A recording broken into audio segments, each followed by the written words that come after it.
the hospitality area. I just ducked out of the Ohio State press conference. All right, you sound great, and you are on the air right now, so I appreciate it. You just do whatever you need to. You let us know whatever we need to know, Paul. Appreciate it. All right, hey, welcome to, it is Thursday night in East Lansing, Michigan. My name is Jim Comparoni, publisher, SpartanMag.com, and you're watching Spartan Mag Live, an impromptu version of it, an impromptu post-game edition of it. Michigan State 76-72 over Maryland in the second round of the Big Ten tournament. We have Paul Konendijk, associate editor of SpartanMag.com. He is down in Indianapolis right now. My name is Jim Comparoni from SpartanMag.com, world headquarters in East Lansing.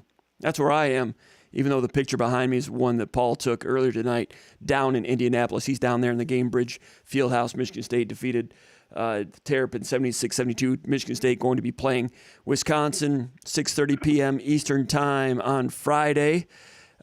Paul, your thoughts about the game tonight? Is your main takeaway how well Michigan State played at times, or how harrowing the late game crisis was for the Spartans just trying to break that press?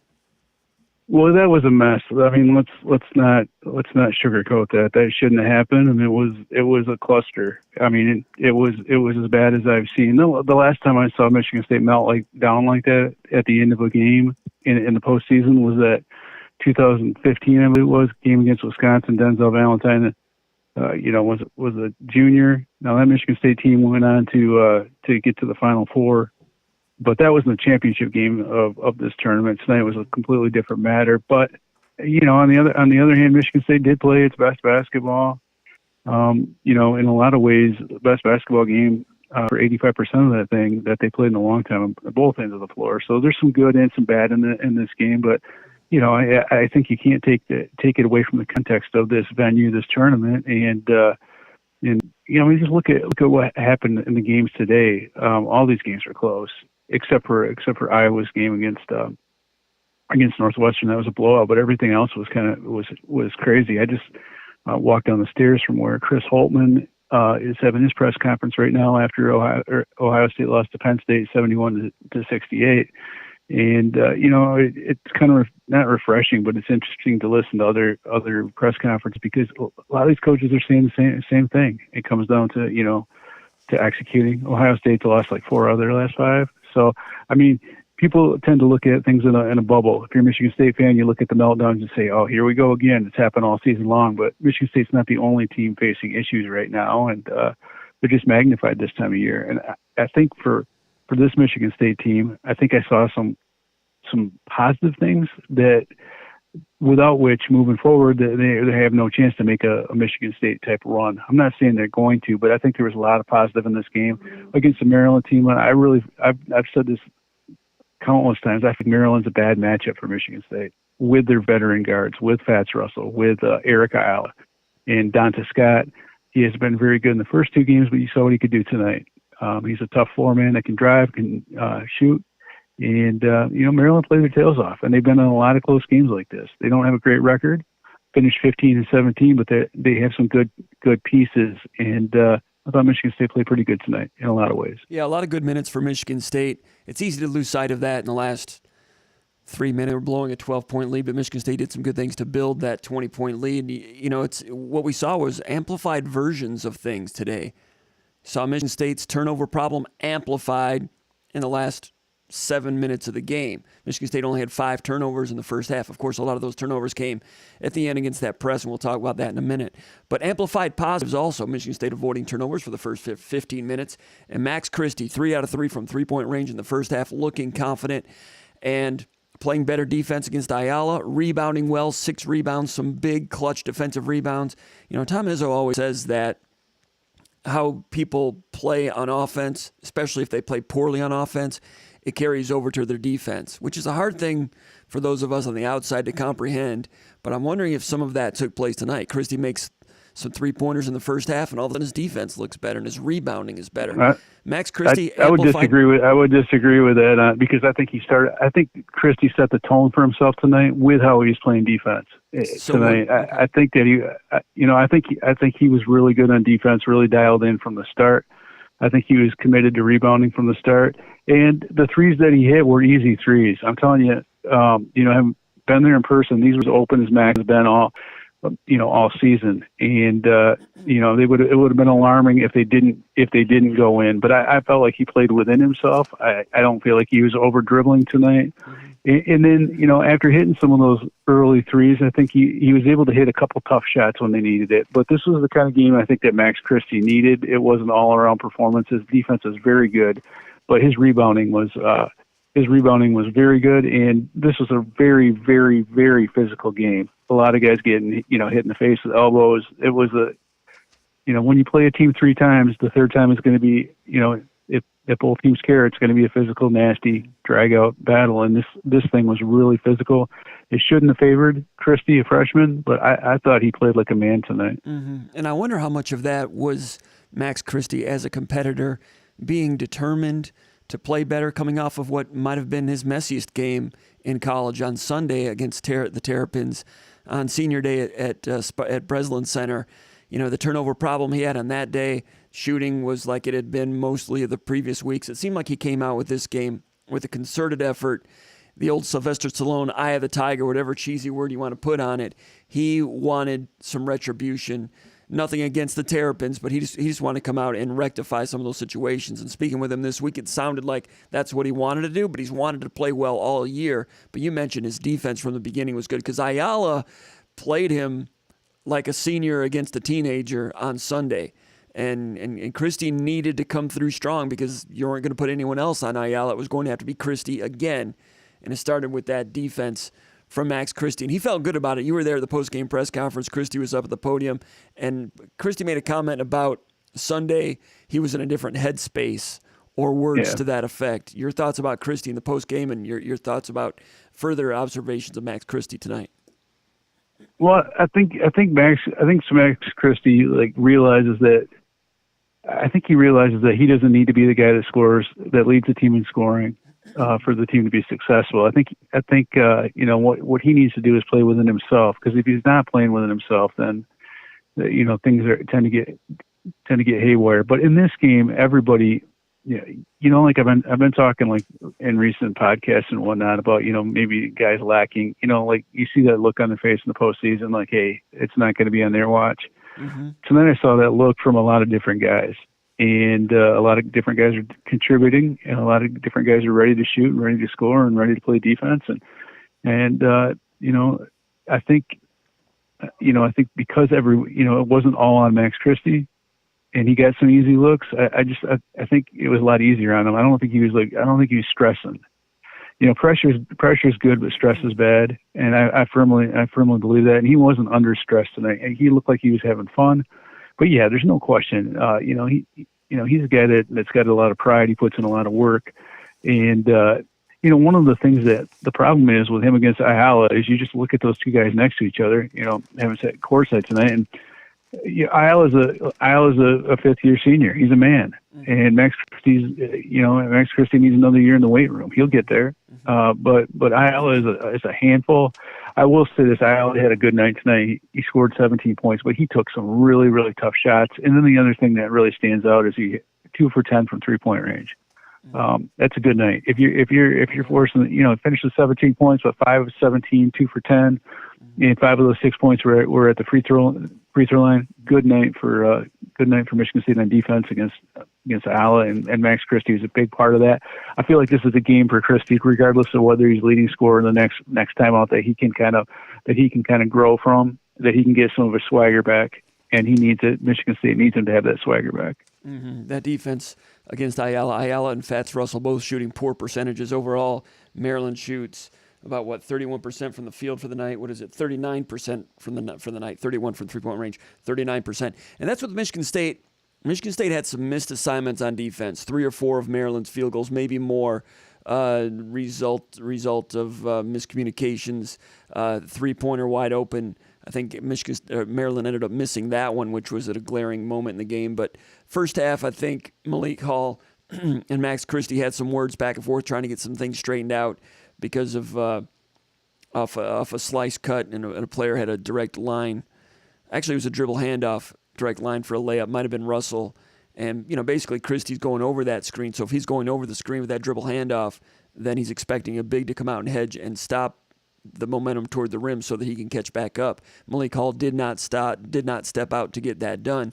So each one of them both thought that they were correct. It just comes down to what the game plan is and how they want to handle a DHO dribble handoff against that particular center and that particular guard. So they each thought they were right. It's just about getting on the same page. But Michigan State, there was some slippage in terms of assignments, and they don't get much time to work on that before they have to go back and play right away against Wisconsin. But despite those problems, handful of problems in communications, they still made Maryland take tough shots, hold them to 39%. Your thoughts on Michigan State's defense tonight, Paul? Well, yeah, I counted 5 or 6 shots. I'll give Michigan State the benefit of the doubt, but I counted 5 wide open shots that Maryland missed tonight. Mm-hmm. That's not supposed to happen. That's not supposed to happen, right? Right. It's rare to see that in March, too. Rare to see that in March. No, I get that. But tonight, it was like some of the stuff was a physicality. A lot of the stuff that we've been seeing called on like moving screens wasn't called tonight. But one of the things I think Michigan State did a nice job of, I think they ran Maryland enough, transition wise, and they pushed the tempo enough where some of those threes that might have fallen if Michigan State wasn't running the ball up and down the court, some of those threes would have fallen. I think if Maryland hadn't expended as much energy as they did trying to contend with that break. And that fast break ended up, I think, having an adverse impact on Maryland's willingness to go to the offensive glass. Maryland with 8 offensive rebounds. Well, actually, I think they had, let's see, I've got it right here. They had 9, but Michigan State was able to clear the defensive boards a little better in this game than in some other games. In that transition game, when that starts coming around as a threat, then the opponent starts trying to get back on defense, so they're not going to the offensive glass as much. I thought Michigan State was cleaner on the defensive boards today, sometimes with less traffic. Is that the way you saw it? Yeah, it was a much cleaner defensive rebounding game. But I'll say this: Maryland's got size with their bigs, but their centers. Those guys were doing a lot of complaining tonight, and it was a physical game. I just think Michigan State, a couple guys did a nice job rebounding. Marcus Bingham, he only has 5 rebounds, but he was still boarding. Mm-hmm. I thought Gabe Brown really picked up some. Gabe Brown and Max Christie had some nice range rebounds, 2 hands on the ball. Then there was a couple times where there was like, we've seen this all season long where there's tipped defensive rebounds out of bounds. Mm-hmm. And for whatever reason, it feels like there were fewer of those. So, Malik Hall had some man-sized rebounds tonight, 6 rebounds. I think there was it was a concerted effort. I felt like against this Maryland team, they're not a great rebounding team, but if you can out-rebound them, if you're Michigan State, you're going to win the game. And they out-rebounded by 11. I think they out-rebounded by 6 in the last game. Maybe I'm wrong on that, but I think it was a good night on the boards. And I think Maryland's front court personnel, they were frustrated. Mm-hmm. Like guys like Wahab, Scott came on late, but for most of that game, he was held in check. And I thought Marcus Bingham quietly I think he had a pretty good game. I think Michigan State did a nice job mixing and matching inside. Malik Hall had some nice stuff inside. Julius Marble had some good shots inside. Marcus Bingham 4 for 7 from the floor tonight. He had some nice post moves.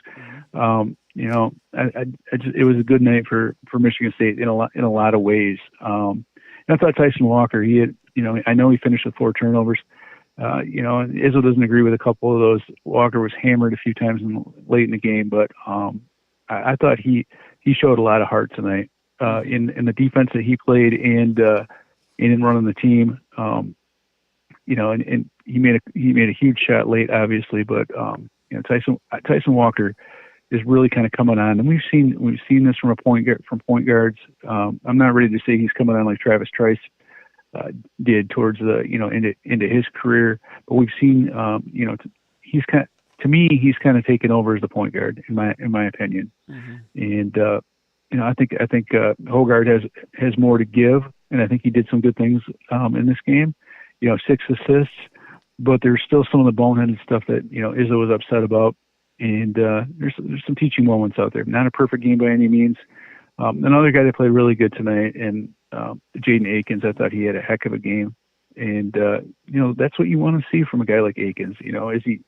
We've seen that we've talked about this in the past, but freshman coming on this time of year, he made 2 huge shots for Michigan State, played good defense.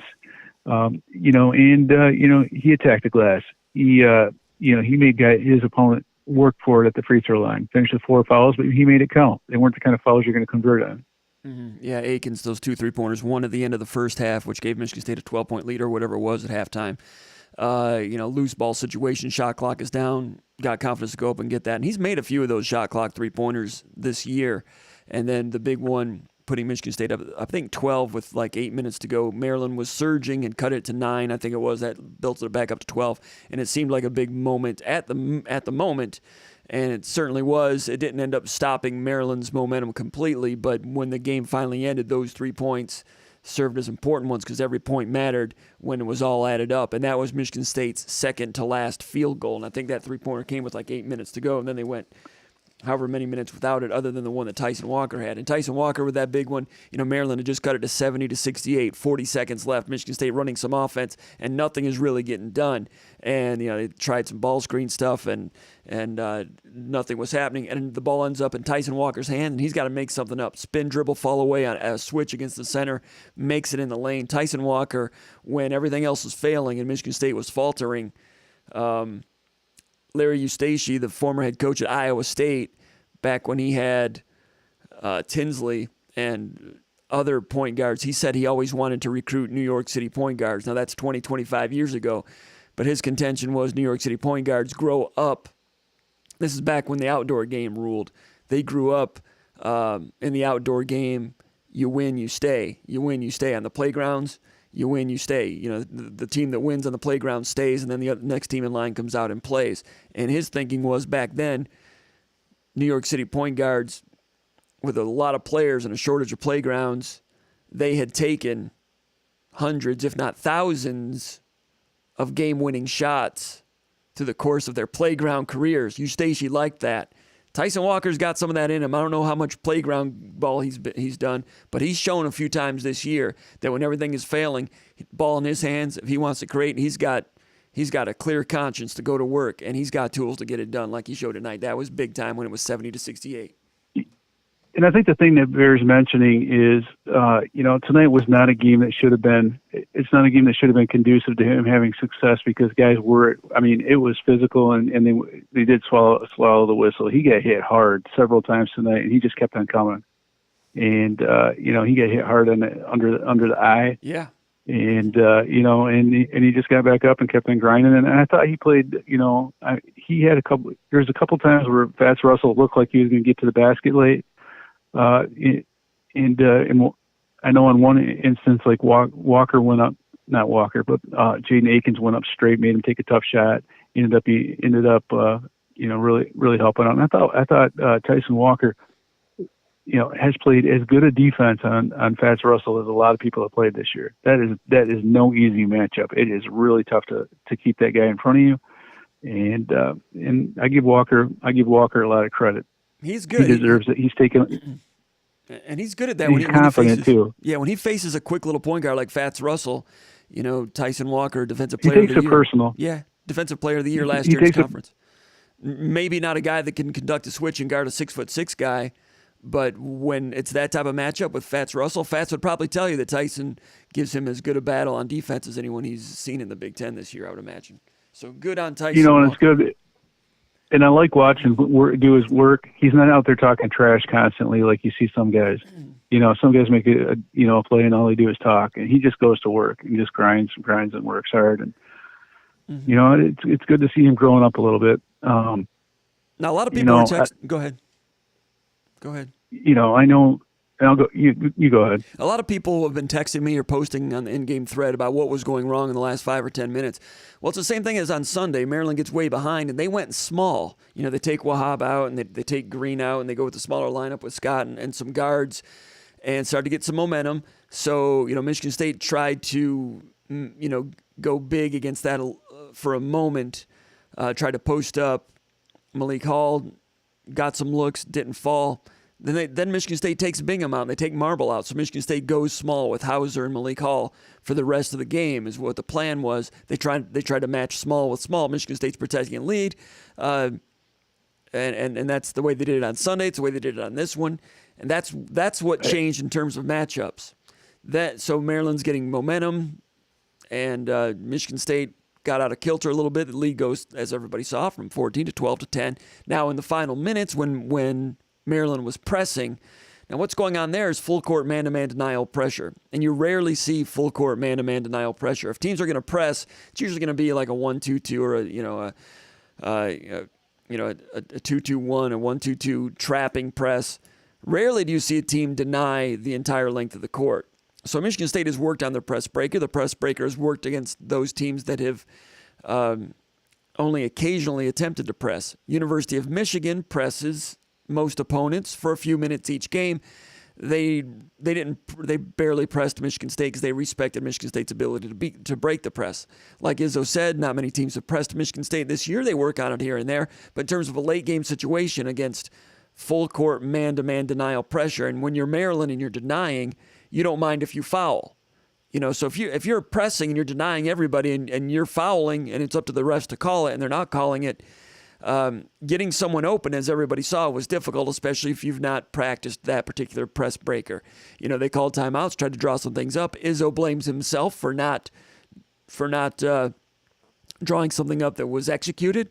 He said the people on the bench, his assistants and himself, should have done a better job of designating things, which I assume means you're taking it inbounds and you are the player we are screening for to come get the ball. You weren't seeing Michigan State players getting open. Michigan State tried several different inbounders. Joey Hauser did it, made a mistake. Hogarth did it, made a mistake. Malik Hall did it and made a mistake. And then once it was inbounded, players were making mistakes, including then they put Bingham back in there, tall guy to get the ball inbound. He crosses the timeline, gets back tipped.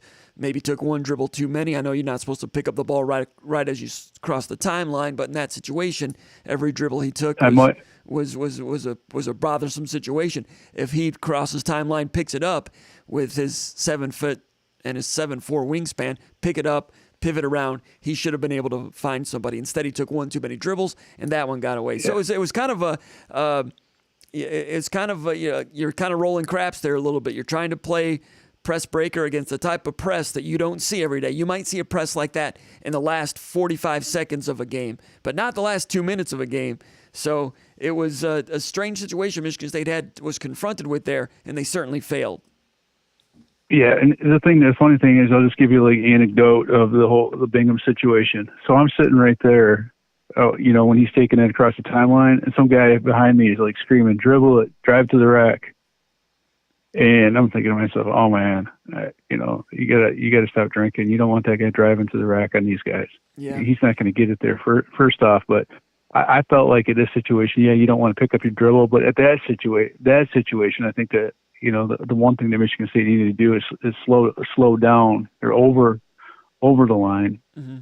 And I felt like the prudent thing for him to do would be to pick up his dribble there. Mm-hmm. And granted, there's only so many things you can work on, and let's Michigan State's they're going to have to be prepared better for a situation like that, because if they do get a big lead, this is going to happen again. People are going to try to press Michigan State this way.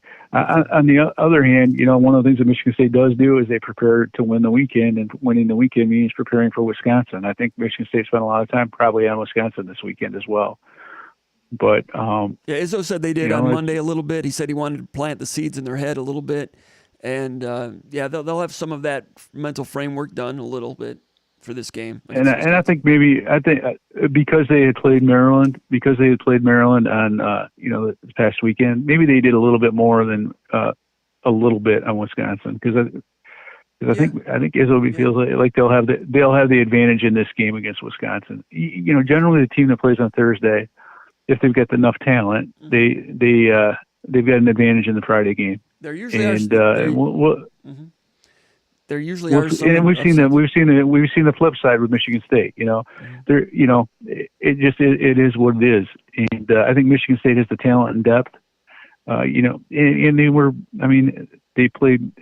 beat Wisconsin, and they were right in that game when Wisconsin played at Michigan State. So there's no reason why they couldn't beat Wisconsin tomorrow. Yeah, if you're Wisconsin and you're a number 2 seed, there are easier teams maybe that you would rather play than Michigan State. You've been beaten by them once before. Marcus Bingham, 14 minutes, 9 points, 5 rebounds. Second straight game that he's played a limited number of minutes, but been very efficient. You're talking about Bingham going 4 out of 7 from the field. Some really nice shots in the post for him. Pretty hook shot on a couple of occasions. Played 14 minutes for the reasons we mentioned. 5 rebounds in 14 minutes. That's good rebound per minute rate there for Marcus Bingham.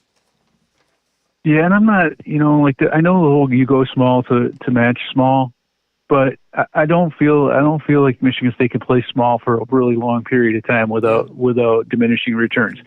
So, I wouldn't be surprised if they went and reevaluated that type of scenario, because I felt like the punch of Bingham, and there's some games where Bingham and Marble and those guys aren't giving, they're not giving consistent production inside. This is one of those games where, I know like Izzo tends to think that small guys tend to beat big guys, and I tend to agree with him a lot of the times, but this is a game where I felt like Michigan State had a distinct advantage in the post with, and I don't think that Hauser and Malik Hall are built to play an absolute ton of minutes in those scenarios. And I think, you're matching up, you're going small for those matchups, but I think Michigan State, might want to revisit that a little bit, because I don't know how many. Hall played 24 minutes. That's okay. That's not. But Hauser, playing 22 minutes. I don't know if I like that. The problem is if you stay big while Dante Scott is their center, who guards Dante Scott, Marble or Bingham? Then they get him on the perimeter and they're beating those guys off the dribble. Then you have drive and kick 3-pointers, and you're trying to stay out of 3-point situations. Dante Scott really didn't drive a ton. Like in that first half. You know what I'm saying? He played 33 minutes, but he was guarded. He was guarded by Hall, right? Yeah, he was. But that's when he was the 4. When he plays the 5, there are other times he's guarded by other guys. When he plays the 5, then you're giving up. You might be giving up some gap situations, some drive and kick 3-pointers, and you're trying to reduce the number of drive and kick 3-pointers when you're quote unquote protecting a lead.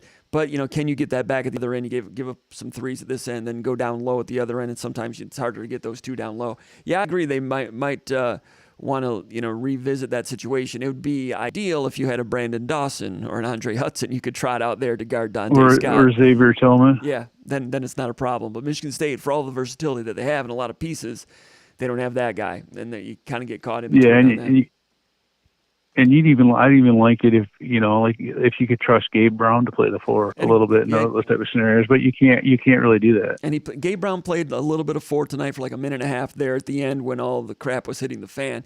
There were some thoughts earlier in the year that Malik Hall could develop into that type of defender. Hasn't quite happened, but they won't stop working on that. And also didn't happen tonight. He did not play tonight. Pierre Brooks did not play tonight, but he played 1 or 2 minutes of the 4 at Ohio State, and I talked to Izzo about that a couple of days ago, and they have designs on Pierre Brooks becoming, a small lineup power forward for the future, for next year and so forth. Something Javon Best never quite harnessed, but they like Brooks' ability to shoot from the perimeter, and if he plays a 4 in the future and is guarded by a 4, he will have more room to get that shot off as opposed to being played by a good athletic wingman. And whether or not that was talked about in the huddles, probably not a situation where you want to put Pierre Brooks out there with 90 seconds to go and the lead is vanishing. So to further the point, they do not have that card in their hand right now. That guy that can guard mismatch 4s. Before I let you go, Gabe Brown with another solid game. Gabe Brown, what do you have? He plays 33 minutes, 5 out of 8 from the field, 13 points, 2 of 4 from 3-point range. So 5 out of 8 and 2 out of 4. Gabe Brown doing a much better job with his judgment on shot selection during the height of his slump, or the depths of his slump in January and early February. It seemed like sometimes he was trying to shoot his way out of it. Sometimes it was poor shot selection, forced shot selection. Now he's shooting less and he's choosier, and he's draining shots. 2 out of 4 from 3-point range. I think it's 5 or 6 straight games where he's been above 33% in each and every game from 3-point range. He is becoming reliable again, and that's a nice weapon just in time. And you have Gabe Brown and Max Christie doing their jobs from the wing.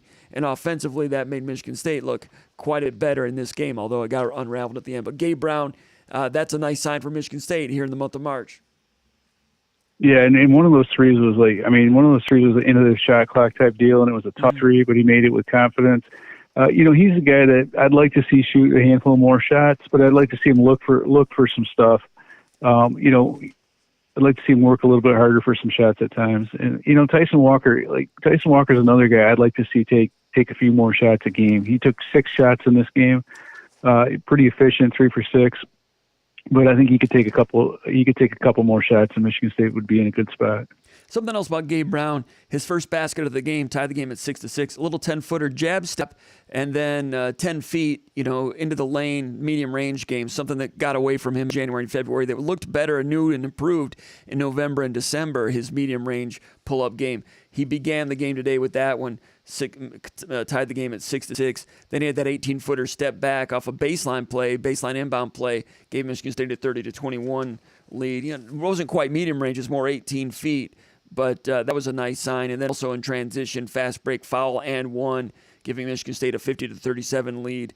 That was, going to the rim hard with the mentality that he's going to finish at high gear, at high speed, something we saw earlier in the season also. So Gabe Brown showing a lot of those things also. He had 5 or 6 rebounds. Michigan State's transition game was also good. Tonight. Michigan State's the transition game was also good. Even if it's an opponent that you've already played twice and you just played them 4 days ago, Michigan State came out determined to get some transition game going, and it did get going. So that's a nice sign for a week from now when they play someone outside of the conference. Paul, I'll let you wrap that up, and I'll let you go. What are your thoughts about transition game and your closing thoughts? Yeah, like I said, I think that transition game was the key, and it is the key during the postseason. If you're effective at running, it makes it a lot harder for other teams to hit threes on tired legs. I think it is a good sign that Michigan State's running a little bit. They're not running great. But they're pushing it, and they're making other teams work. And anytime you can make a guy like Fats Russell and Eric Isle work, it's a good thing. And I felt like there was times where Danny Manning had to go deeper into his bench and play some guys some more minutes than he wanted to, and I think that benefited Michigan State. Did you hear anything about Johnny Davis? Is Wisconsin saying whether he's full go tomorrow, Friday? I've been in the bubble, man. Okay. All right. There's no, obviously, because of Wisconsin's got the bye, there was no Wisconsin writers out there today. All right, Paul, I appreciate it. So I talked to a couple of Indiana guys, but that's about it. All right, man. All right, we'll let you go, Paul. Anything else? Nope. All right, there goes Paul Konradijk doing a great job. He wrote it. The 3-2-1 is posted, right, Paul? I didn't look. Yes, sir. All right. People can go check out what Paul wrote there from Indianapolis, the 3-2-1. That means 3 things we learned about this game, 2 questions going forward, and 1 prediction. Paul Konradijk, check it out, SpartanMag.com. There he goes, Paul Konradijk, Associate Editor, SpartanMag.com. Thanks a lot, Paul. Yep, no problem. There he goes. I'll tell you what, thanks for all the people showing up late at night to watch Spartan Mag live. And what we will do now, I think we're going to open up these phone lines if I can find the number. Anyone wants to join in. I know it's Thursday night, it's a school night, it's a work night, but if you want to call in, we will let you do that. 439-1158.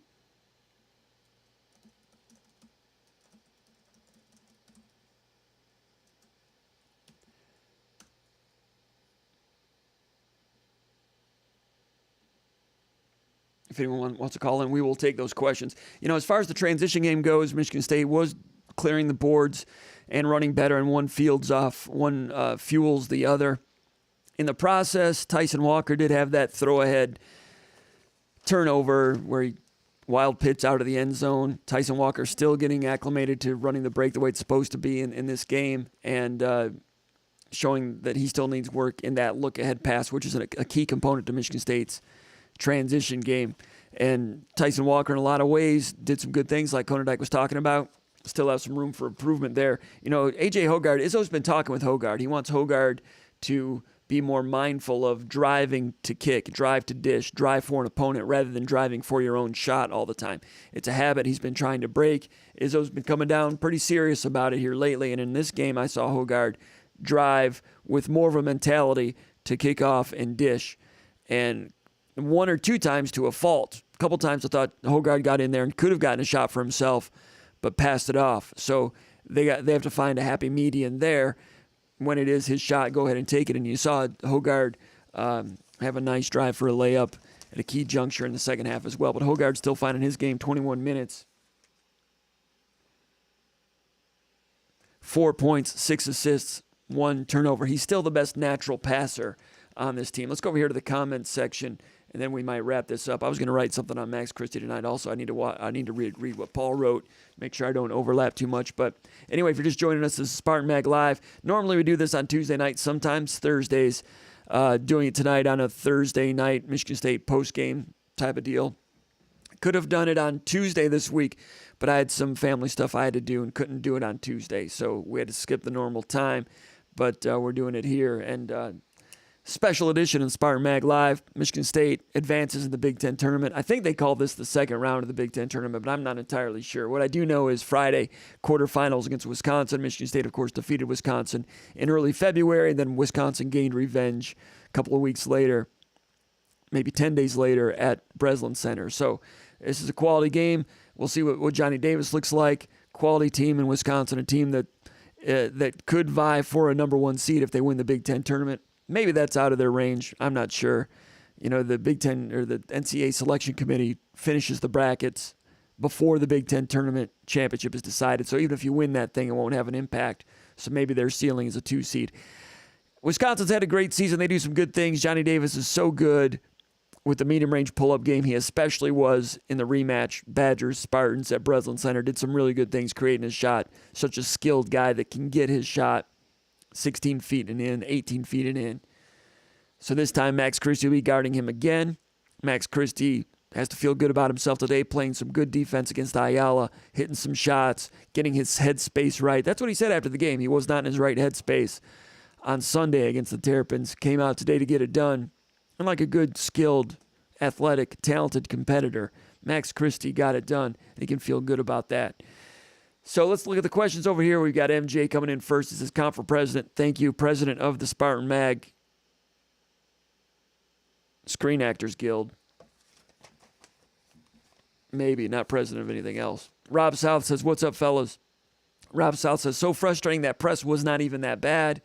Bingham dribbling the ball up cannot happen. Refs allowed some of that as well. As far as the press goes, Paul and I talked about that.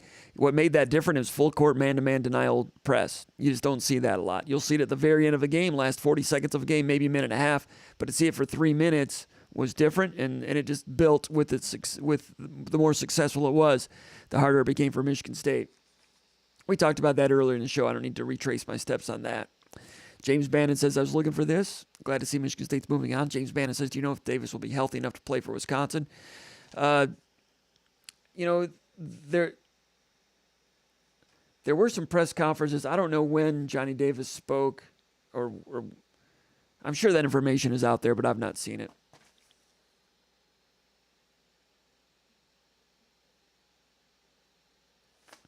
Spartan Marinelli 87 says, man, we almost blew that game. Too many horrible passes and turnovers at the end. We looked so good up until the last 7 or 8 minutes. We're going to need to do better if we are going to go any further in this tournament. I would agree with that, Spartan Marinelli. And, yeah, some of the inbound passes, just all the way around, it was bad. Cuts to the ball, screening people to get open. Izzo blamed himself for some of that. The inbounders, the guys receiving the ball. And then from there, Michigan State's press break is usually really good, especially against presses that trap, zone presses. Michigan State's very good at that, sometimes very patient, getting the ball to the middle and then creating a 3-on-2 toward the rim. Presses like this, full court man-to-man, different animal. Michigan State really struggled. Izzo was not happy with himself. $10 Tommy says, we are beating Wisconsin. Book it. $10 Tommy says, MD has better talent than their record. He's talking about Maryland. Says, no shame going 3-0 versus them regardless of how it was done. And then I mentioned Larry Stacey.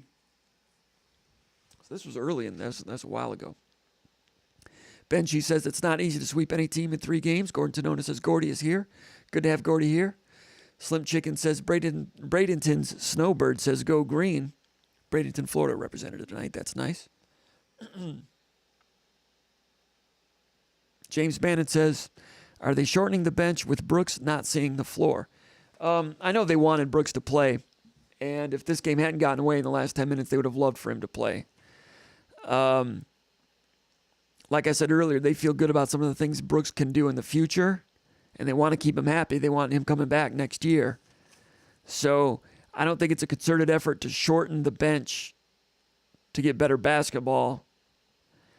But if he were to play, Aikens played 15 minutes and had an impact. So if Brooks plays, then Aikens would play less. Christie played 33 minutes, and in this case, Christie deserved those 33 minutes and had an impact. So I can see why Christie played. In recent games, there were some compelling arguments that Max Christie was maybe playing too many minutes, 34 minutes, and it was to his own detriment. So you might get a better Max Christie by playing him less, i.e. 26, 27 minutes, which could get Brooks some more court time. But now you're getting into March, and starting next week, you'll have longer TV timeouts, and usually the bench shortens through those situations anyway because you have tighter games and so forth. So as much as they have belief in Brooks, it just wasn't the right time in this particular game, and it'll probably be challenging going forward. MJ says, any football news tonight? I spoke with Brian Green, the new portal transfer, yesterday, putting together something on him. Might even just run a straight interview via just a text interview because it was kind of interesting. J.D. Duplain was his player host during his visit a couple of weeks ago before he decided, and he said his mother was here, his fiance was with him, and his mother was definitely wanted. Hey, Nils, hold on a second. Don't say anything. I'm on the air. I'm doing a podcast right now. Now, listen, write this number down and call on the show. Can you call on the show? Yes, sir. 616. Can you write it down? Yes, sir. 616-439. Okay. 1158. Call in that number and we'll get you on the air. Okay. All right, that's Nils Deco. I don't think you probably were not able to hear that, but he'll be calling in a moment through the other line and we'll be able to get him on. But J.D. Duplain, he spoke with Duplain a lot, spoke with Nick Samac a lot, spoke with Matt Carrick a lot. Guys with whom he's going to be competing for playing time. He liked them, they liked him, and he didn't, to use his quote, Brian Green, he said he didn't have a hostile viewpoint about competing for playing time. Call from Nils. To accept. All right, let's bring in, formerly from the Horn in Austin, Texas, we got Michigan State Spartan Observer Extraordinaire, Nils Deco, checking in now from Houston, Texas. Nils, how are you doing? I'm good. I mean, it's going to be an interesting next couple of weeks. I mean, Penn State beats Ohio State tonight. I mean, Virginia gets beat by 47,000 points by UNC. I mean, I think we're going to see some weird stuff over the next, month. I mean, it's interesting to see. I think the middle of the road is where everyone is. I mean, I don't think there's the high-end basketball you're going to see, but, I mean, there are a lot of good teams, and I think there's going to be a lot of well-fought victories over here the next 3 or 4 weeks. What'd you think about Michigan State tonight? Well, I mean, that's the team we all love, except for they're not really good at making a fourth-grade press breaker at the end. I mean, that was ridiculous. But, fourth-grade press breaker, that's what it was. Full court, man-to-man denial pressure, and they had no answer for it. Well, they didn't. They tried to go deep. I mean, when they had their timeouts, they talked about going deep. But the one time they did go deep, Hauser threw that one away. But you go in the middle of the court, though. Everything was in the wrong spot. I mean, that was the whole problem, though, right? I mean, everything was soft. I mean, you're not going up and getting the ball. I mean, it wasn't sharp. I mean, it is what it is. I mean, I think Maryland's better than people think. I love Ayala. I think I'll always cheer for that guy. I think he's a tough dude. His shots didn't, fall tonight, but he's a tough dude. That, Maryland's just a weird deal in the Big Ten. It's just like it just doesn't fit. Like Rutgers and Penn State, they fit better, and like Maryland's just this weird deal. Like I don't know who's going to be the next head football or head basketball coach, but they're lucky they're in the Big Ten just for football and money. But it's just like Jerry Williams. I mean, Scott Van Pelt wants to be a Big Ten team, but it's just like something doesn't fit. I mean, I remember in 2002 when they won that, or what year was it when Paul Davis was a freshman and Michigan State beat them in that first game in the Sweet 16? Was that 2005 or what year was that? It's 2003. Maryland was the defending national champion at that time. That was Lorbeck. That was the year that Lorbeck was a freshman, him and Paul Davis, and Michigan State got cheated by the 8 refs and Jesse James there in San Antonio. But I just, I feel bad for Maryland. Maryland is the last Big Ten team to win the national title, although they were not a Big Ten team then. they just don't fit. There's something wrong, and they can't figure out what their problem is. But I mean, they also, they ran off a good coach. Turgeon's a good coach, and they gave him no comfort, and he's gone on his own volition. He might have gotten fired anyway, but they've it's a very it's a hungry fan base. It's a fan base with high expectations. And right now, Nils, I think nationwide you're seeing some strong teams with fan bases that are surprised by success. Some fan bases, from athletic departments that are well-funded in the SEC, talking about Auburn, Alabama, Tennessee. Those are football schools, but they can pay to bring in excellent coaches, and then those coaches have time and space to put their program together. Bruce Pearl had a decent first year. His second and third year were not good. If he were the football coach, he would have gotten fired in year 3.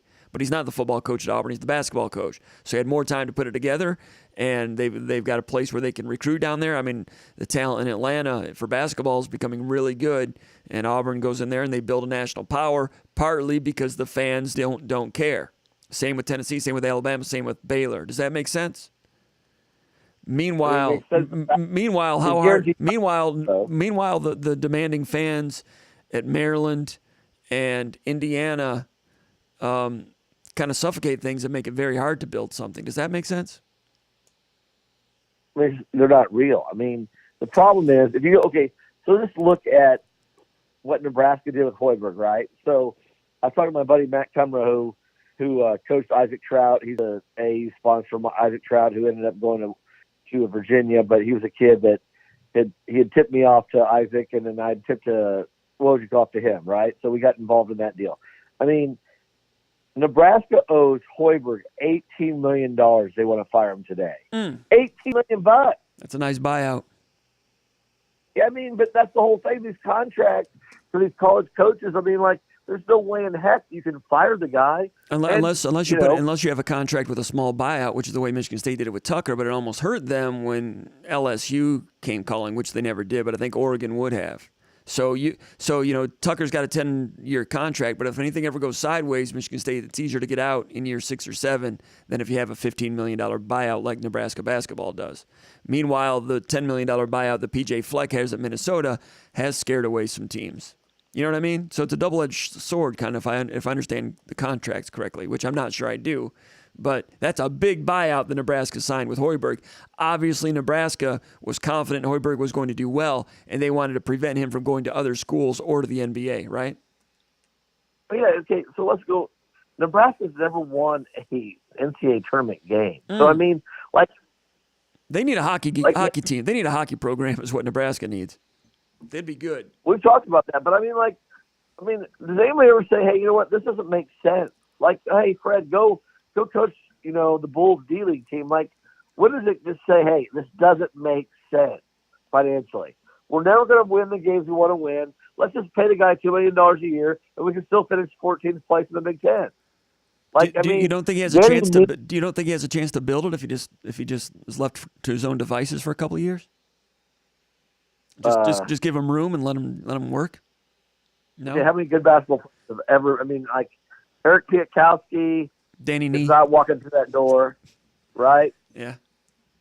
I mean, it just doesn't work. I mean, there's no talent in that state. I mean, we know that, right? Mm-hmm. So, and the problem is Creighton's the number one basketball program. Creighton's been the top 15 in attendance for the last 20 years. Oh, yeah. I mean, they're committed to basketball. They draw 15,000 people a night. Yes. I mean, like, you get in where you fit in, right? Mm-hmm. And so, I mean, Nebraska, it's a great state. They got tons of money. They got the Buffetts. They got the Ricketts, TD Ameritrade. They got all that stuff, right? But, I mean, they're never going to be any good basketball. They've never won an NCAA tournament game. So, I mean, like, just be 14th place, okay? You're 14th place. You and Northwestern can alternate 13th and 14th. Because Rutgers is going to be better than freaking Nebraska, just hands down, because there's, 9 million people within a 60-mile radius. Did you think Hoiberg was a good hire at Nebraska? No. Really? Nope. I assumed he was. How come? Well, because Chris Allen and Corey Lucius, they're not walking through that door in today's game. I mean, by default, he gets 2 guys that were top 50 players at Michigan State that Izzo ran off because they couldn't realize where, they had some issues. So, I mean, he gets 2 guys like that. You don't get those guys anymore. because everyone's on the high alert for those kids, right? Both of those dudes sat out a year. That doesn't happen anymore. So the opportunity for those two guys to fall in his lap is not going to happen. Corey Lucius will go to Marquette now, and Chris Allen would go to Georgia, probably Georgia or Georgia Tech. So just, they would stay local. And that's what would happen. So the whole dynamic is different. I mean, Abdullah is number one assistant, the biggest criminal in the whole game. Easy now. Okay. Well, I mean, once he gets fired next week, yeah, you'll agree, but that's fine. So, I mean, and he's not a college coach, he's an NBA coach. I mean, he doesn't want to do the work 24/7. I mean, being a college basketball coach is a different deal than going and being a Chicago Bulls head coach. Is it not? Yeah, speaking of which, I kind of got the Michigan game wrong today against Indiana. Everyone did. Indiana should not be able to play in Indianapolis. That's not even fair. Interesting point. And Michigan looked good for about 25 minutes, and then could not shoot and started turning it over. And over, and Phil Martelli is not the coach anymore. So, I mean, does Phil Martelli get a job this year, or does he just sit there the rest of his life? He's up there in age. I mean, it would have to be a program like out east, like Iona when they brought in Patino.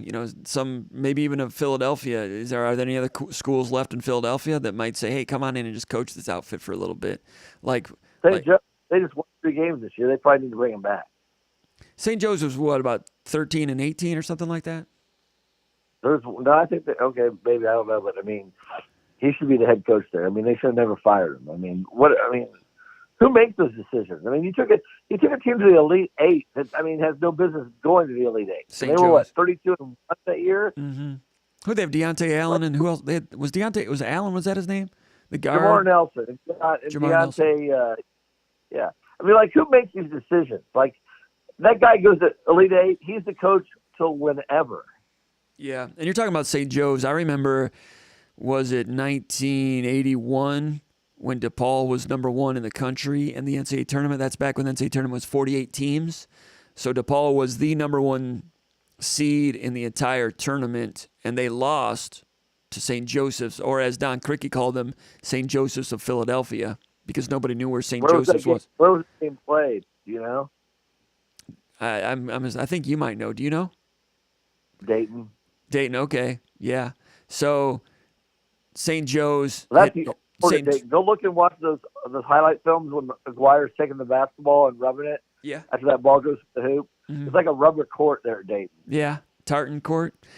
Yeah, Aguirre, They were number 1. They have Terry Cummings. Great team. They're number 1 and lost to St. Joseph. St. Joseph had played a first-round game, so that's why they got rid of those first-round games, because there was a thought that the higher seeds were at a disadvantage, and that's what was causing upsets because these other teams had gotten warmed up. So then not long after that, it expanded to 64 teams, and that loss by DePaul to St. Joseph's was one of the precursors to make that happen. My point is St. Joseph's was playing the top team in the entire tournament, the top seed in the tournament, which means St. Joseph's was near the bottom seed in the entire tournament. That's where St. Joseph's was in 1981, creating at that time the biggest upset in tournament history. And then you take Martelli, he becomes head coach at St. Joseph's and does the things that you just mentioned. But he is, however old he is, he looks that old. You know what I'm saying? So I don't know. I don't know if that phone's going to ring. But as far as Michigan goes, 17-14, they've got to hope that there's no upsets in other tournaments. Like last year when Georgetown came out of nowhere to win the Big East and get an automatic bid, and Oregon State came out of nowhere to win the Pac-12 and get an automatic bid. Those automatic bids bumped other teams out. I don't know if Michigan is they're 17-14. I assume they'll be projected as one of the last 4 in at this stage. So 3 or 4 more upsets, they could be in a precarious situation. They're 17-14. The big game for them was when they beat Ohio State last weekend at Ohio State, coming back from 10 down. Otherwise, they'd be 16-15 right now and no chance. But I thought Michigan was good, and I took some abuse over the SpartanMag.com underground bunker because I thought Michigan would handle this game, and I thought they had a decent shot with Illinois, but I thought the Michigan-Illinois game would have the best chance to win this tournament. And earlier, the day before, I said that I thought Iowa, of every team in the tournament, had the best chance to make the semifinals. I liked their draw. I liked how they were playing. Michigan, what I'm going by with Michigan is the scariness, if you're an opponent, of the high ceiling of their A game. When they play their A game, it's pretty good. People on our message board they were taking me to task on that were saying, yeah, but how often do they achieve that A game? I mean, they hadn't won 2 games in a row in a long time. They lost, their last 10 games. They're not winning a lot all season. They've not won a lot, which is a good argument. I'm looking at how they played Michigan State at Chrysler Arena and how Michigan won convincingly, soundly at Iowa like 2.5 weeks ago. And I know that Iowa came back and beat them at Chrysler, but winning at Ohio State, winning at Iowa, they beat Purdue at Chrysler, but Michigan shot like 12 out of 16 from 3 that day. But they also shot a similar percentage against Michigan State. That's my point. They're capable of having that type of shooting night. Some teams are. A lot of teams are. But I thought Michigan, their A game, was dangerous. But we might be looking for that A game in the NIT now, Nils. I don't know. But I think, you always talk about the bubble. So Xavier, they're on the bubble. They get beat by Butler. I mean, they haven't made the tournament in the last 4 years. I mean, Travis Steele's getting fired. I mean, there's where Martelli needs to go. Either they're going to bring back Chris Mack, be the head coach at Xavier, or Martelli would be a good fit there. You know what I mean? I think Chris Mack, I think they call him right now. Makes too much sense. What's that? There's too much baggage, though, I think. There's a lot of baggage with Mack. So, I mean, do you do that? But, I mean, maybe you have Martelli stabilize it with 3 or 4 years, bring in somebody to come behind him, pay him, $1.5 or $2 million a year for the next 3 years, and he can just, go off into the sunset. Because, I mean, the guy can coach basketball. I mean, that whole Philadelphia deal. There's so many good coaches from back to, Chuck Daly when he was at the University of Pennsylvania. I mean, just lots of great coaches there in the Big Five, and I just don't understand how some people just don't realize, like, hey, give the guy a sabbatical. I'm a big believer in the sabbatical. We've talked about this before, but all these professors we all grew up with, right? They every 7th year they got a sabbatical, all right? Give the college basketball coach a sabbatical and let him get see other coaches and see what they're doing, what their dynamic is, how their their structure is, and then let them sit out a year. Don't pay them the full boat, but then let them come back. I mean, it's just like, okay, he'll be a better basketball coach because everyone needs to recharge their batteries. And I just think there's so many of these guys like Martelli that you're telling me this guy got fired? You're telling me there's 356 Division I basketball coaches better than Phil Martelli. I'm going to disagree. Comes down to collecting talent, and that might have been a stumbling block there. As far as sabbaticals go, Coach K had a couple sabbaticals, right? Didn't he cut out on a couple of seasons? Yeah, I mean, he probably had some martinis, and I don't know, but I mean, he did. There was 1 year. Remember when Wojo took his place? Remember that? Oh, he had the bad back. Yeah, he had the bad back deal for sure. I don't think you could do that though, because it put a hole in recruiting, and it hurt recruiting. Like, hey, coach has a sabbatical coming up in 2 years. It can't work. It's a good idea, but it can't work. How would it hurt though? I mean, you're recruiting. Hey. Freshman year he won't be here, but the sophomore year, I disagree. I don't know. Maybe not in football. I think basketball you can. All right.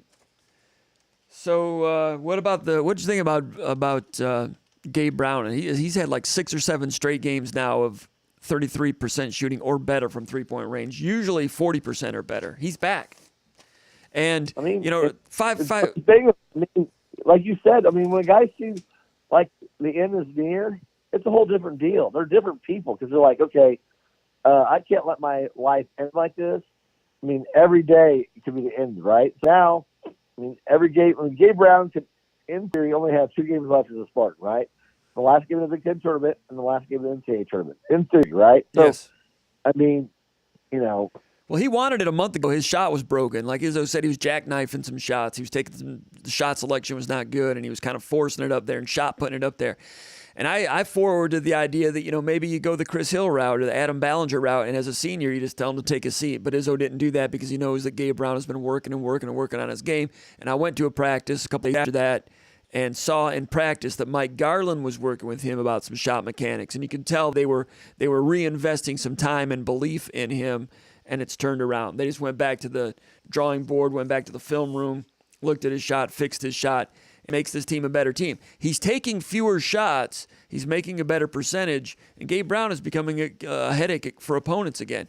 Transition finish tonight. Defense not bad. And when you couple Gabe Brown shooting like that and Christie shooting like that, Michigan State's a hard team to beat as long as Michigan State doesn't turn it over 16 times like they did tonight. Okay, let's talk about Bingham, though. In a nutshell, you get Gabe Brown shooting like that, you get Max Christie shooting like that, and Michigan State only turned it over 5 times in the first half and maybe 1 turnover in the first 5 minutes of the second half. And what was the result? Up by 20. 57. It was 57-37. Mm-hmm. Up 20 when they're not turning it over and those two wings are shooting like that. Point guard still, they're still figuring that out. Hogard, 6 assists, 1 turnover. Hogard with some good passes tonight. I mentioned earlier in the show, Nils, you didn't hear it, but Izzo's been working on Hogard to not be a drive to shoot guy. Sometimes he drives for his own shot, and it comes off as being selfish sometimes. Izzo's been beating on him a little bit like, hey, drive to dish off, drive to kick, drive to set someone else up. And you saw Hogard try to do that a few times today successfully, and a couple times I thought to a fault. Got in there and drove and was looking to pass when he could have went ahead and shot. So there's a happy median for him finding there. And he's so effective off the dribble. He's strong. You don't see him getting his pocket picked very often. So he has some tools that are conducive to some good point guard play. There's the one time he shot when he's left wide open at about 17 feet and took that shot and missed it.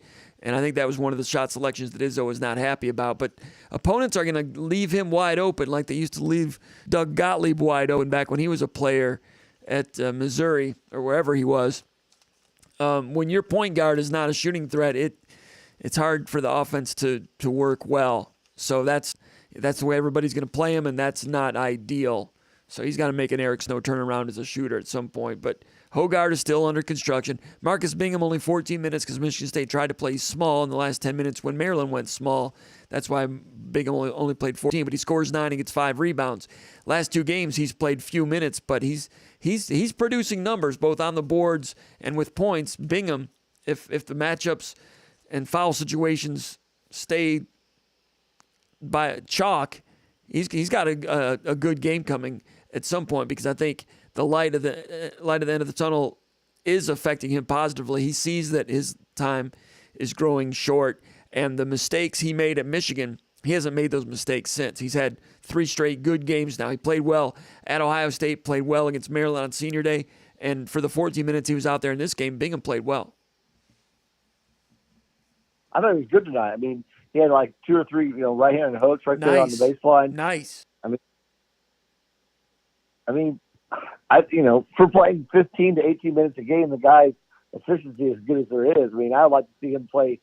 If the other team goes small, like, why is Izzo thinking we have to be dictated by the other team? I didn't think, Maryland was not quick off the dribble or anything. It's not like I don't understand why Bingham couldn't play in those situations, because I thought the length that he, brought tonight, he affected, Maryland in a positive manner for Michigan State. I don't know. I think when you play Hauser and Malik Hall, man, you're giving yourself, you're tiny. And the press breaker tonight, I mean, they're just weird issues. I don't like playing Malik Hall and Hauser together. There's a deficiency there for some reason. They finished the game in all 3 Maryland games. Hauser and Hall finished the game together. And there have been other games when they finish together when they try to go small. And it looks good, in theory, but it's been a little clunky to finish. And the problem is, Maryland went small 10 minutes to go, so Michigan State goes small. And like they did it on Sunday, Michigan State goes small, and then Michigan State stays small, so Hall and Hauser stay on the court for like 7 straight minutes, 8 straight minutes. Where's the issue, though? I think Dante Scott, they move him to the 5. And he didn't do anything like that. He did not shoot the basketball well at all. I mean, he has a hard time with legs. I mean, that's the whole issue. Like, he has the ability. He can drive against Bingham, though, is the idea. If you when was that? Tell me where I've seen that ever happen. I haven't seen it happen. Well, he hasn't guarded him. They usually when has Scott ever done anything other than shoot a 3-pointer against Michigan State? That guy's the most favorite player. Like, we talked about this guy, like, but what has he done to impact the game? I mean, like, did he ever score 20 points against Michigan State? No, he had 15 tonight, but but I mean, they were the quietest 15 points you'd ever see. Mm-hmm. Tell me, I mean, I just want to know, because we've seen this same freaking, narrative every game, but I think Bingham's length, I mean, it outweighs the negative of going freaking small. I mean, like, I just, Well, you know, do you remember when Michigan went small with Diabate at the 5? Remember when he drove on Bingham that one time for Michigan? Yeah. You know, I think Bingham's got decent length and decent lateral quickness that theoretically he, let him guard him until it becomes a problem. Don't change before it's a problem. I hear what you're saying about that. And Michigan State made that change before it was a problem, I think. I mean, Maryland was starting to get momentum. It went from 20 to 14. Then they went small, and Michigan State, I think, adjusted before they start, before it became a problem. But then it remained a problem even with the smaller lineup. And then Hauser and Hall are on the court together for 6 straight minutes, 7 straight minutes, 8 straight minutes, and that's usually not good, not ideal either. So it was a problem all the way around. Yeah, I don't think that works. I mean, you can't play those two dudes all the time. I mean, that's a max now, level. when they played small, when Michigan State played small against somebody, was it Purdue started having trouble with it, or somebody mentioned that it was a problem? Was it Indiana? I can't remember. But some team that came to Breslin mentioned that when Michigan State went small, not as a reaction, but just as Michigan State trying to affect some change and have an impact, and it worked pretty well against somebody. I can't remember who it was. Might have been, I don't know. I can't remember who it was, but it's one occasion I can think of at home when Michigan State went small with Hauser and Hall, and the opposing coach said it was a problem. I just don't. You don't have the length defensively to pull that off. I don't know. I don't see how that's a benefit. Mm-hmm.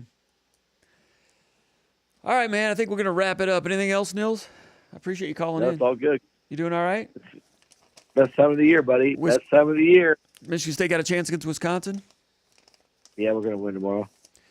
Does Max Christie guard Johnny Davis better than last time?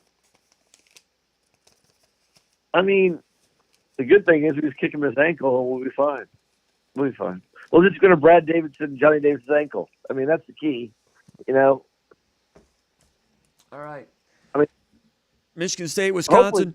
Hopefully Wisconsin's going to say, you know what, we don't even – if Greg Gard's a smart coach, he's like, you know what, let's not even try – I mean, we don't even win this game. They're going to be a 2 seed at worst, right, Wisconsin? Yeah. So why are they even in this tournament, right? Mm-hmm. They're a 2 seed no matter what. Let Johnny Davis get healthy so they can make a run, right? Yeah. If I'm Wisconsin, I'm like, okay, we're going to mail it in.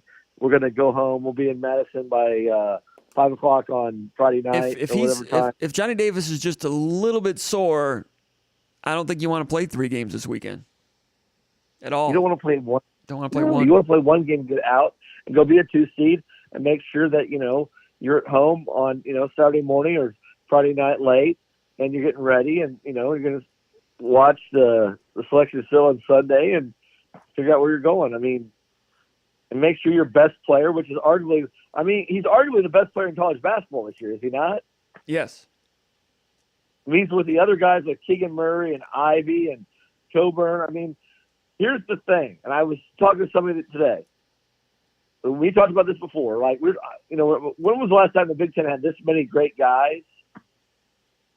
Never. I don't know if history. Don't say never, but 79 and 89. 79 and 89. Remember 89? That, Exactly, right? 89. I think the Big Ten gets it done this year because I've been looking at these teams, and Gonzaga. Okay, they're not going to win the national title. It's not going to happen, right? Who's the number 2 team right now? Dude, I don't know. It's not Baylor or Auburn, Arizona. Baylor, they got beat by Oklahoma, a team that has a bunch. Baylor's, they're not getting out the first weekend. Does Baylor sink? Are they still a 2 seed? No. Yeah, because the freaking Ken Palm and all these rankings that are predicated on the year before. That's who you want. When you're Michigan State as a number 8 seed next week, you want to be playing Baylor in the second round. That's the matchup that gets you a chance to go to the Sweet 16. 100%. probably the best thing we ever said, 100%. Because Cryer's not on the team, and then the backup center's not. He tore his knee. So they're not the same team, and then the English kid hasn't gotten better. He got injured. Sohan? Yeah. Yeah. Akinjo looks like he peaked. He's not keeping it together. So I thought Baylor was the best team in the country in late November. They were, but then they had, lost, 2.5 players, and they're not Lost Everyday John. Exactly. 100%. So, but they've got a great record and great resume. So what does the committee do with them? 3, a 2? If they're a 2, that's who you want for Michigan State. Michigan State's been on the court with them. They know what they're about. They're going to feel like we can beat these guys. I'm not saying they would. I'm not saying Michigan State will win their first round game. But Michigan State played at times tonight like a team that can win their first game in the NCAA tournament and then get out there against Baylor. And I think they'd have a shot. Now, Baylor, Sohan's been playing a lot at the 5, so they play small. So that might not be good for Michigan State. I don't know. But he doesn't do anything offensively, so we'll be fine. He doesn't. It's better than playing against Gonzaga or Auburn. Dude, go watch it. They got beat by Oklahoma. Go watch that game tonight. I mean, Oklahoma. Not a good team. I mean, in my opinion, the Big 12 is the most overrated league in the country this year. Because, like we talked about, I think the metrics. I don't know what Ken Palm's metrics do to affect stuff, but if you look at the rankings for each individual conference, the Big 12. I mean, they play that basketball. They're all high in the metrics defensively, but I mean, I think the game's going to be officiated differently during the tournament, and that's going to affect the Big 12 adversely. I really do, because I think the way Texas plays. I mean, TCU is down 18 points at half, 40-22 today. They come back and beat Texas because Texas. They're in a rock fight every game. Yeah. All those guys that transferred in, that Jeff Goodman said had the best roster. What did he forget about that? All those guys came from losing programs. So those guys don't know how to win. And so, Kansas is Kansas, but I don't know, there's something wrong with them as well. I mean, Remy Martin doesn't even play anymore. So, I mean, I don't think Bill Self likes his team. He's trying to do what he does because, he's probably one of the best basketball coaches out there. But, I mean, they have some issues. I mean, when it goes back to, what do we talk about? Kansas doesn't have, Ochbai or whatever number 30 is that torched us for 35 points. Like, when he gets the NBA, what's the guy's name? Yeah. Agbaji? Obagi, whatever. But, he's not a difference maker at the NBA level. And then there's Jalen Wilson. Like, you look at those guys, McCormick. Like, okay, which guy can make a difference? They don't have a Keegan Murray. They don't have a Johnny Davis. They don't have a Jaden Ivey. They don't have a Coburn. Like, the best players in the country. Murray for Iowa, I think he's hard to guard. He's got length. He's got the best player in the country. Soft touch. He's Carmelo Anthony. That's who he is. Yeah. He's Carmelo Anthony. Yeah. I think he's good, man. And when they beat Michigan by 15 at Chrysler a couple weeks ago, it ended up being a little closer at the end. But the things he was doing in the first half, you just couldn't keep him from getting into his spot and getting to his shot. And he's just making it, just draining him. It's like, dude, what's he, 6'8"? He's never been a 6'8", 6'9". And just smooth, finding his brother now, setting people up. That guy's hard to guard. And I like Iowa. I think this will be the first time since 1980 they go to the Final Four. With Ronnie Lester? Where was that Final Four that year? Hold on. Louisville won it, right? Yep. With Daryl Griffith against Kiki Vandeweghe and UCLA. What was his nickname? Dr. Dunkenstein. Yeah, who drafted him? At Utah, Frank Layden. Utah Jazz. There's a lot. Frank Layden was Frank Layden the coach at Utah Jazz? I don't know. He's probably the GM. When Frank Layden, when he got rid of Adrian Dantley, came to the press conference and said he hated it. Frank Layden came to the press conference and said, Frank Layden was a hefty guy, big fella, fat, in a good way. Comes to press conference. Frank Layden, who everyone loved, he had all kinds of quips, kind of a Heathcote type of character.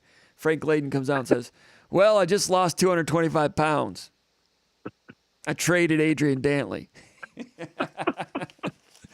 Adrian Dantley, that Bad Boys documentary, Oh, he's a horse's ass. Oh man, you could tell. Like I was a kid, I was rooting for Adrian Dantley, whatever, but you could tell in his interview there that he was like, he's like Lionel Richie's evil twin, like menacing. Oh, he wanted. Menacing. If Isaiah Thomas was there, he was going to shake him for sure. Ooh, man. And Isaiah, and Lionel, Adrian Dantley's mother.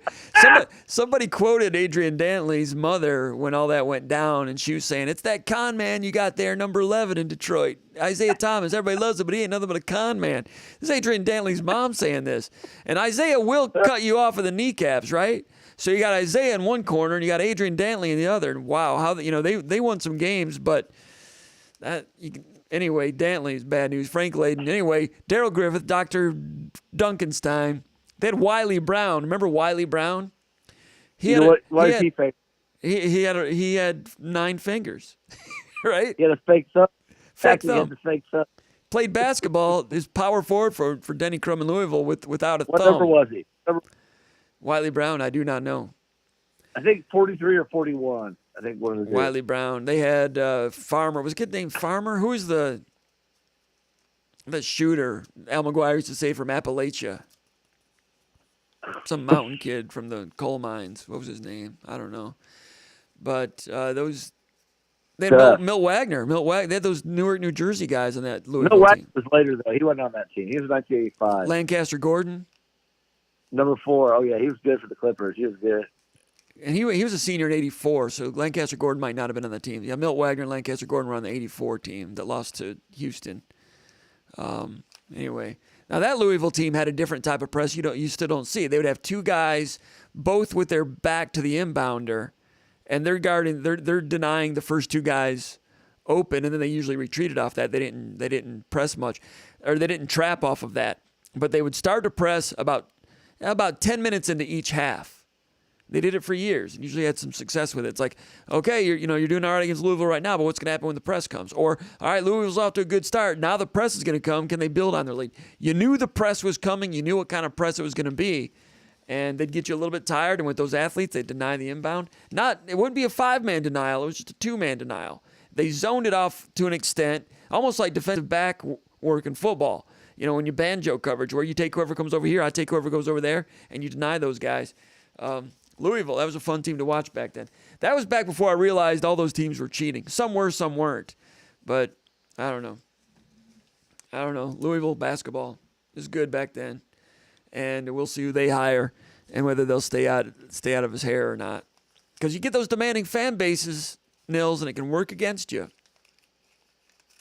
I mean, the problem is, Louisville's one of those schools when they get too good, then people start getting mad like Kentucky, and they're going to turn them in. I mean, they've had a run. I mean, the last 15 years, they've had a run of just bad stuff happen to them. I mean, but they were, they had, who was the football coach?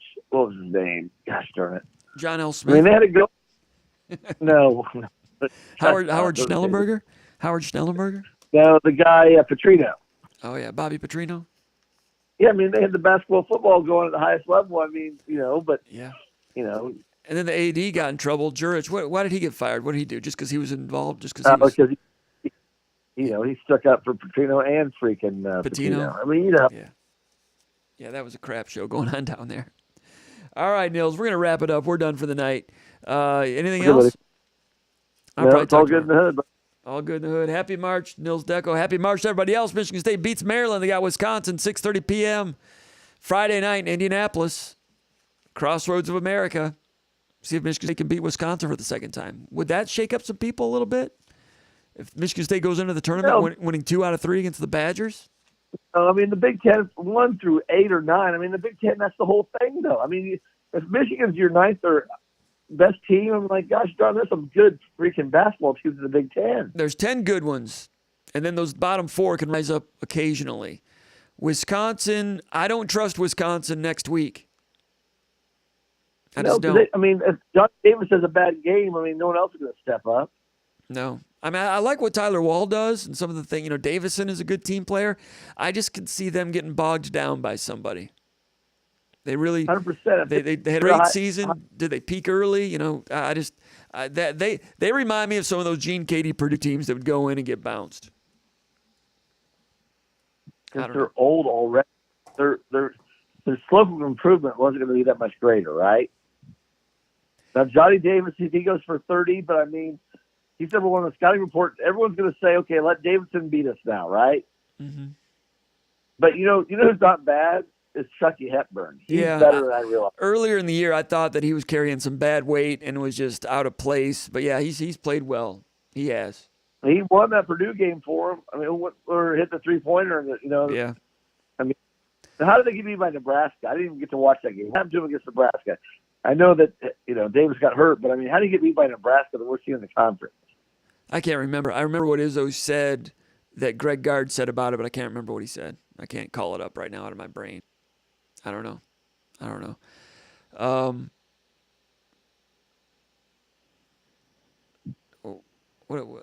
Arizona earlier in the year when they destroyed Michigan, and Michigan was not good back then, but then they beat Illinois handily on the road, and Arizona's been in the top 5 most of the year. I mean, they have some racehorses there. First-year coach, former assistant coach from Gonzaga goes there. I'll be interested to see what Arizona does. I'll be interested to see what the Pac-12 does after last year, and I'll be interested to see what the Big Ten does after last year. I'll reserve comments till we find out what happens with that. Kentucky, a lot of people, it's a fashionable pick with Ashwibe, or whatever his name is. Amazing numbers as a rebounder and a scorer. Probably going to win National Player of the Year. And Washington, good young point guard. A lot of transfers on that team. SEC is probably going to have a good tournament, Nils. They've turned the corner. They put money into it, that football money, that football TV money. They invested into basketball with some good facilities and some high-rent coaches at some places that have had a chance to build. I think Tennessee's pretty good. Arkansas is pretty good. Auburn's good. Kentucky's good. A little concerned about that. Alabama's not good. They got beat by Vanderbilt tonight. That was just awful.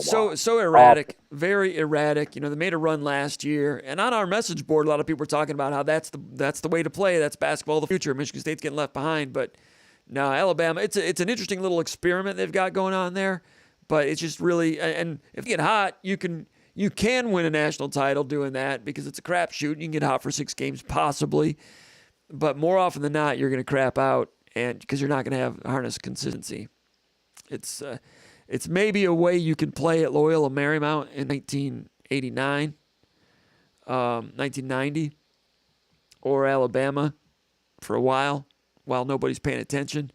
But I don't think you can get away with playing that at a blue blood program because there's going to be too many inconsistent moments, and that doesn't fly at a blue blood program.